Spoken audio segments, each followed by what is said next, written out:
What's up guys, TechLab here. Now in today's video we're going to be taking a look at probably one of the most well packaged products that I've actually ever seen. We were actually sent a bunch of coolers from Valkyrie and I've got them all on display today so you can see the different types that they sent us. They sent us an air cooler, a 360mm all-in-one cooler, but the one that we're going to be focusing on today is this one here. This is the SYN24 and it does have an LCD on the pump, so it's pretty high tech and I thought we should check it out.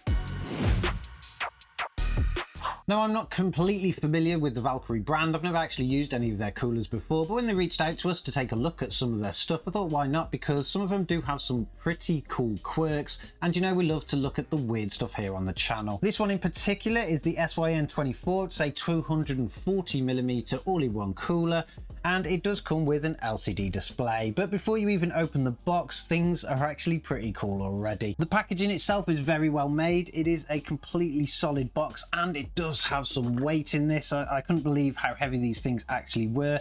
And they pretty much include everything you need. You've got the product name on the front here with a little window to see the actual LCD screen. On the back they do have all the specifications that you need for the product, so it's the technical details on the pump and the radiators and stuff.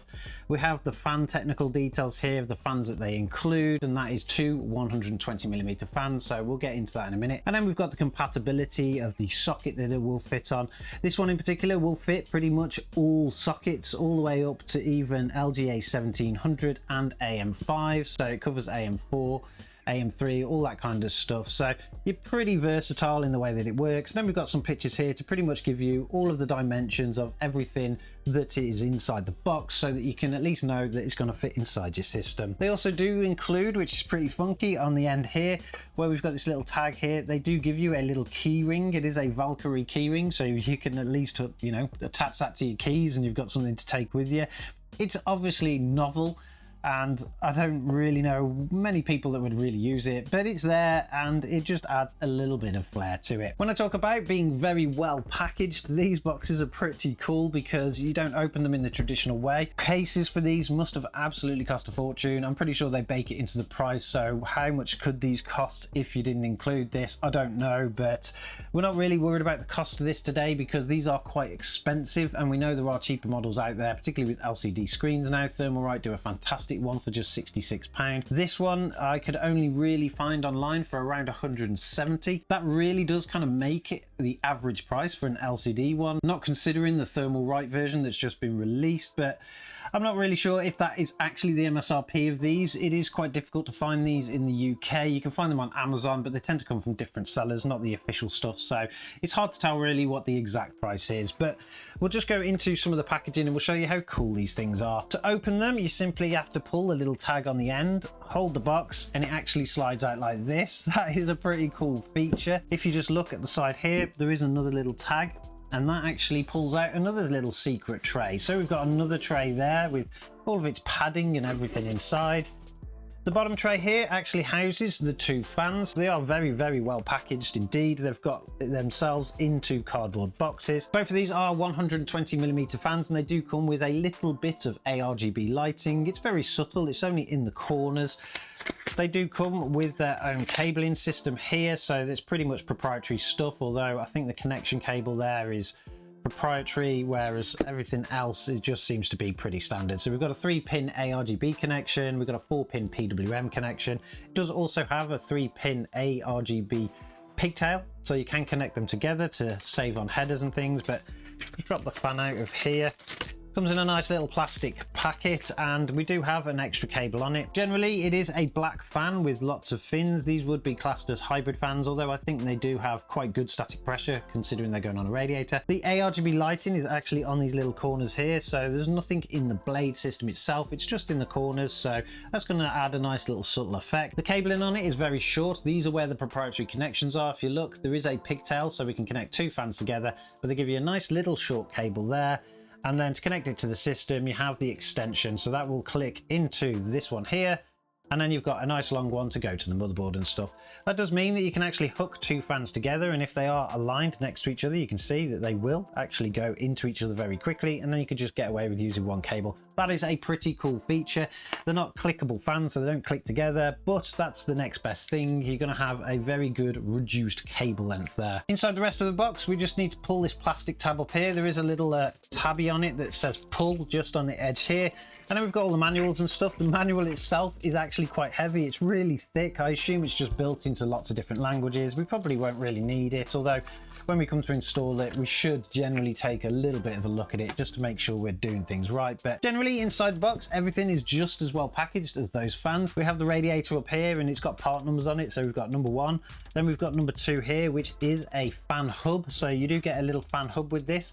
We will need to just crack inside of that. So we'll grab a knife out of there, just slit the top of the box here. I can imagine we will need the knife going through this because everything seems to be so well packaged. This was just absolutely stuck, but basically we have a nice little fan hub here.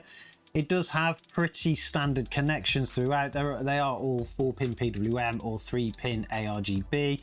It says remove before use, so there's the little power connection there, and you get this little adapter that will allow you to connect it to motherboards and stuff. It also does come with some screws. I'm not sure what the screws are for.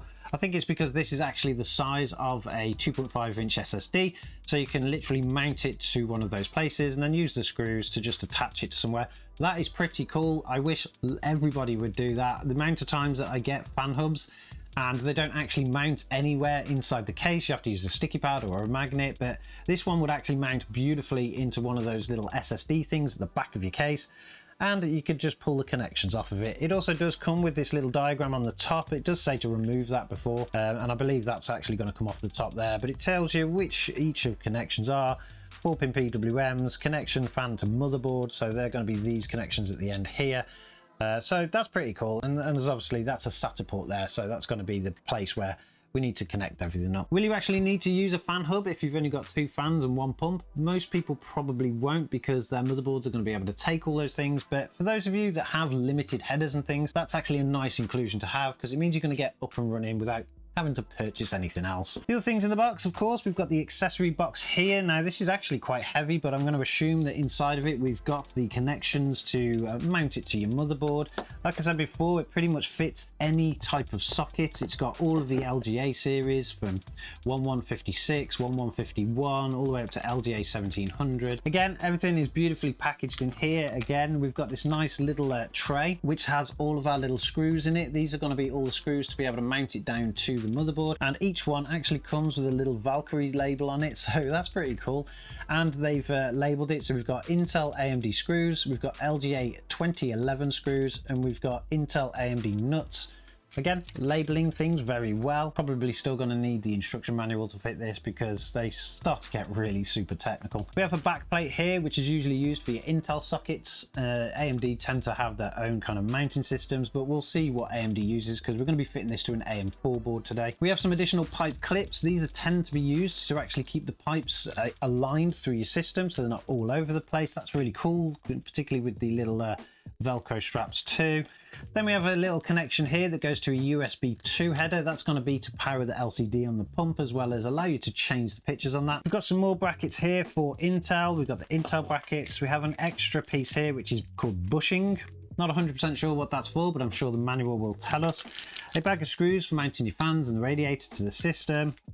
Some thermal paste. They provide you enough to probably at least do it once, but I do believe that the pump itself already has pre-applied thermal paste, so that is really nice to see if that is true, because the amount of times that you get a pump or something that has pre-applied paste and you stick your finger in it and then it's completely done. Lots of people do that, I'm sure. We have some extra little pieces here with little magnets. Not 100% sure what they are. They do look like little replacements for the red logos on either side of that there. Now, if they are little magnetic things that we'll change it to blue, that's pretty cool, because for those of you that don't want red in your system, that's going to work perfectly fine. And then of course we have the AMD brackets. Everything they've provided so far is actually pretty impressive. I don't remember an all-in-one cooler that I've received that has had this much stuff. Pipe clips, Velcro straps, additional or extra thermal paste, little boxes of screws where they're all labeled up. So this is pretty cool to see, and it's good to see as well that they've taken the outside way of packaging things and brought it internally into even the bag of accessories. Let's just move these to the side now and we'll take the cooler out and take a look. Now the cooler itself isn't actually that heavy. There's not that much weight to it. There's a little bit of weight to the pump, but the radiator is a pretty standard thing here. As you can see, the box is now empty. So there's nothing else to go in there, but the way that they've packaged this means that it's never actually going to get damaged in transit. But is it actually worth it having packaging this good? I mean, it makes the unboxing process really nice, it really does, but technically you're just going to throw this in the bin. So you've probably paid a lot more or extra for that type of packaging in the product price itself, and you're never really going to use any of it. So I don't know, I'll let you guys judge with that one. When it comes to the all-in-one cooler though, we do have a radiator here. This is a 240mm radiator protected by a cardboard inlay, so you shouldn't have any bent fins on this one particularly. It's also in a plastic packet, so we'll just whip that off there and then we can see the radiator itself. Pretty standard dimensions on this one. There's nothing fancy about it really. We've got the pipes coming in at the end here and they are braided with a connection to the pump, so that's going to power your pump presumably. It is a 4-pin PWM, so connect it to either your water pump connection on your motherboard or your CPU header. People do it differently. We've got a little Valkyrie logo here with a little sticker on it, so you need to make sure you pull that sticker off, otherwise you're going to look like you've got a brand new pair of shoes and you've still got the label on it. But apart from that, that bit is pretty standard. As far as the pump goes, it is a nice hefty block there. It's pretty big to be honest, but it's going to fit perfectly fine in your system because they've actually made it quite compact.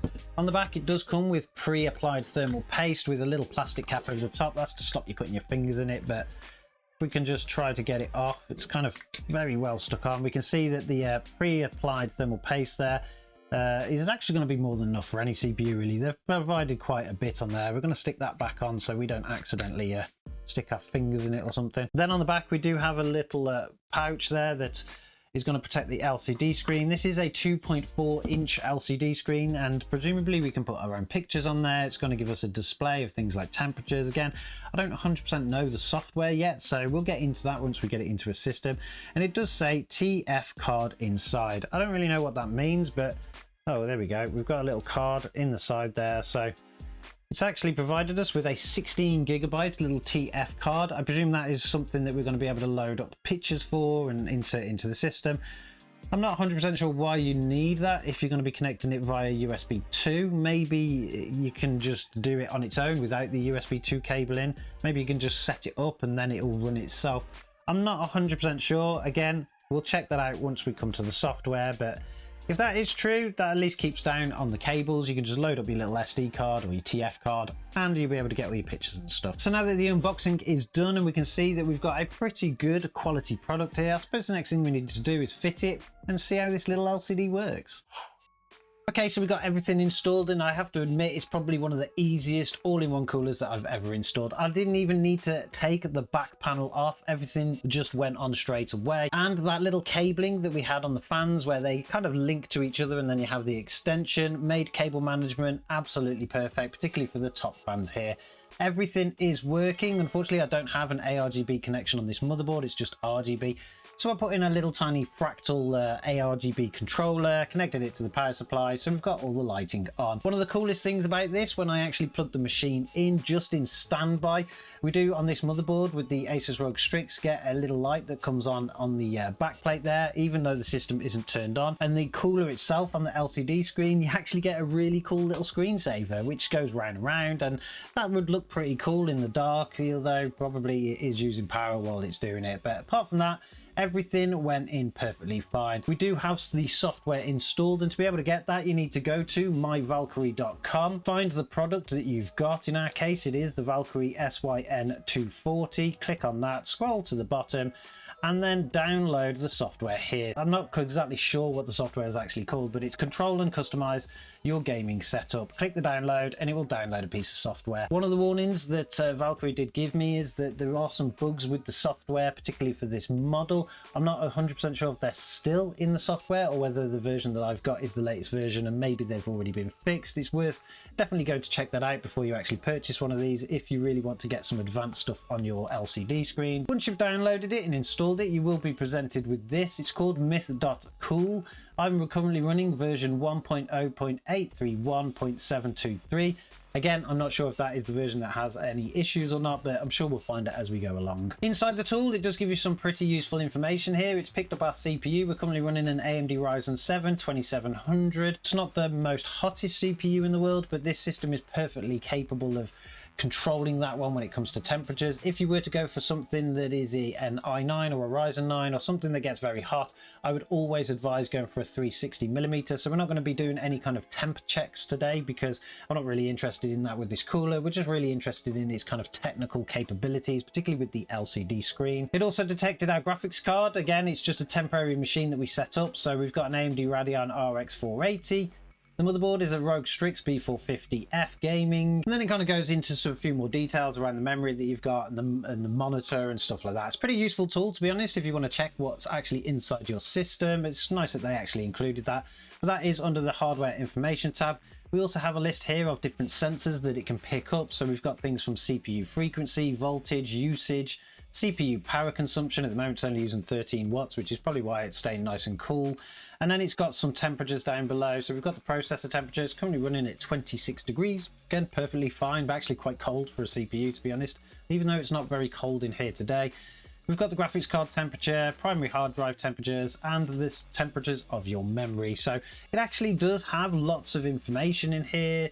And you can also go and configure it if you want. You've got some settings here so you can change different things that you really want to do. What I'm really interested in though is that LCD. So we're going to pop over to LCD settings and peripheral devices. It's already picked up our Valkyrie E series cooling. So we'll click on that, see what's on there. As default, it has the date and time on the display with that little screensaver going around in the background, which is pretty cool. Not exactly sure what else we can do here, so I'm not really sure. Display support media. So we can drop in JPEGs, PNGs, or MP4s, so that's a video format, so you can have a little video playing on there. That'll be pretty cool. We can apply our settings. I wonder what else we can do in here. So display time and that, so we can turn that off. Hopefully that will turn the time off. So it has taken the time off the display now, and we've got the little Valkyrie screensaver thing going. We can choose different profiles, so we can customize different profiles. Display settings, our current file. Oh, so choose an image or video you wish to display. I assume we need to go and get some pictures now. So let's see if we can browse our space. We'll go to desktop. Actually, I don't think there's much on this system at the moment. We've got a wallpaper. We've got the TechLab standard wallpaper. So we'll click that one. Currently, the selected image is not 4:3 ratio and block bars may appear. So it's going to tell us that things are going to appear. How do we apply this now? So we don't seem to have an apply button anywhere. Apply the settings. We'll apply it up there. 1 to 4, switch in USB mode. It's going to copy the files. So what it looks like it's actually doing is it's going to switch to the USB, which it's plugged into so it can be detected, and it's going to copy that file to that built-in little TF card. So that seems to be the way that it works, and I assume then we can actually remove the USB once we've configured it up, and it should work without it. So if you need to reduce in your cables, I unfortunately didn't need to do any of that because actually it's hidden very well into the system. You could probably just get away with leaving the USB in, to be honest, but there we go. It has updated. We've got the TechLab kind of background there. There's nothing really much to see because it is just the plain one. Let's see if we can find the other one. There is one that we did set as a background. We've got lots of screenshots here. Not quite sure. So let's go and find some pictures or some video, and we'll see if we can upload it to kind of have something on there. Okay, so we're back to it. Unfortunately, the graphics card that we had in here before was getting a bit of an issue. The screen kept locking up, but we've reinstalled an RX 570 8GB. This one works perfectly fine, but we've got some more pictures now on a USB stick, and we'll load them up to it. We'll go back to our LCD settings, click on the LCD here. We'll go to the display settings, choose an image or video. We're going to just change it for another picture at the moment. We'll go off to our, I think we'll go USB drive. Change that now for a different one. So it's now actually asking us to crop the image because it's way too big. So that's just not going to work. We'll go back, cancel that one. We'll go and select another image. We've got one of Doom Eternal. Let's see if that one, so it's not in a ratio of black bars. That's fine. We know it's not perfectly fine, but it's going to stretch it a little bit and it's going to look pretty cool. But we'll apply that setting and then we'll see what happens. It's now connecting to the USB again. It's going to then copy the files. It's going to verify the files and then it's going to apply it to the water cooler. Again, probably just copying it to that 16GB TF card. It has actually appeared, but it's a tiny little box on the inside. Maybe this is the bug that we've got with this software. It's not displaying it completely properly. It's a little tiny box inside of the actual display. It's not actually full sizing the picture. I wonder if there's any other settings we can do. We can turn the time and that back on, so that should actually apply back onto there. Not quite sure why, if you can display the time and stuff just automatically without copying anything to the TF card, it works and stuff. I don't know why they don't just allow you to have it plugged into the USB and just send things from the system automatically. It's a little bit weird. Maybe they can update that going forward. Apart from that, I'm not really quite sure there's anything else that we can do with it. We can flip things up and down, so we can flip the pitch around, I think. So that's going to flip it to the side, so if you fit your cooler the other way around, that all works perfectly fine. It's just this rendering of this picture. Maybe it is because we've got the wrong format pictures, although it did kind of crop things perfectly fine a minute ago. So I'm not sure what's actually going on there. Apart from that, the cooler is actually pretty good quality. It cools perfectly fine. It's got this CPU, has absolutely no issues. I can imagine it can go up to something much bigger as well. The fans are very quiet, not right now because it is still calibrating them and it's putting them up to full speed, but in general motion, it's working perfectly fine. The system looks great. The fans that are actually on the radiator with their limited amount of RGB look great. So all in all, I'm pretty impressed with the product. Is it actually worth the price that they're asking though?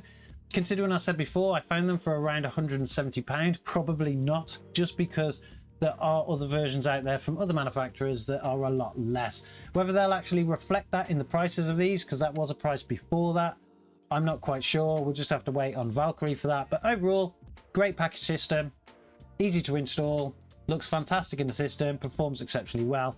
Needs a few tweaks to the software really, just to kind of get those little bugs out and things like that. Now let me know in the comments below what you think about this all-in-one cooler. Do you have an LCD cooler yourselves, and what kind of pictures do you have on them, or what kind of videos? I'm going to keep playing with this one, and I'm sure we'll get it working at some point. We'll report some bugs to Valkyrie so that they can fix that kind of stuff. We'll try and get a video running on it, and I'm sure we'll fit it to a system at some point so you guys can see it kind of going forward.